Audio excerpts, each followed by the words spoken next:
Hey everybody, this is Josh with Late Start Piano. Today we're going to be talking about hand coordination exercises and do they really work? Do they really help your hand independence?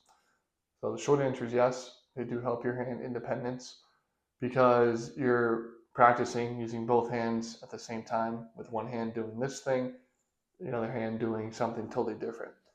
And that's what you need to do. If you want to get better at hand independence, then you need to actually do that. You need to practice it, and you need to have one hand doing one thing, other hand doing something different, so that you're getting that motor control, you're getting that coordination piece up to date.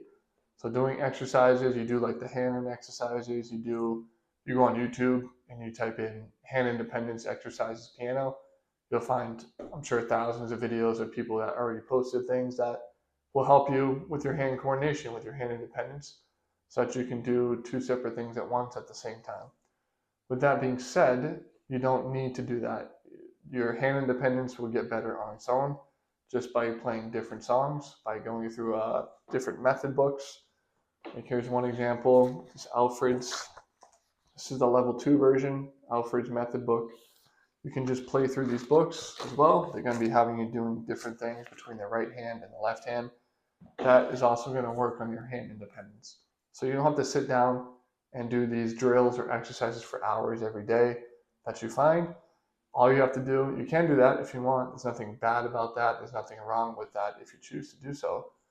But the big thing is just putting the time in, right? Like anything else, any other skill, you have to put the time in. If you only play straight songs the whole time, that's fine too. I would suggest you do some technique stuff in your practice session.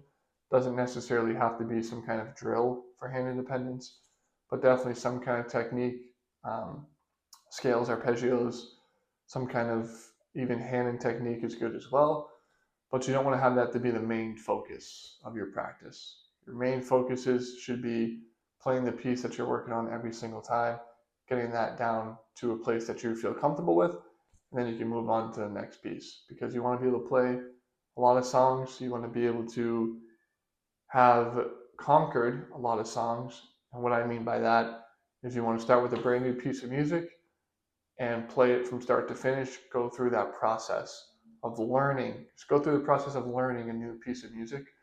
That's going to help you significantly. It's going to help everything. It'll help your sight reading. It'll help your ability to read sheet music. It'll help your hand independence. It'll help your music theory, because you'll know what's going on in the piece because you have the sheet music. So you can think about all of those things as well. Nothing beats just playing music. Get better at playing piano, you need to play music. Yes. That's the big takeaway from this video. I know it sounds simple, but that's really all there is to it. Just play the music. Make sure you're practicing correctly. Make sure you're playing it the right way. That's where the technique practice comes in. Earlier on that we talked about. Make sure you have good technique while you're playing, so that that is embedded in your body, so it's in your muscle memory how to play things. But the most important thing is playing songs, playing music, and the hand independence, hand coordination exercise that can supplement what you're doing with your music that you're working on. Hope that helps. My name is Josh with Late Start Piano.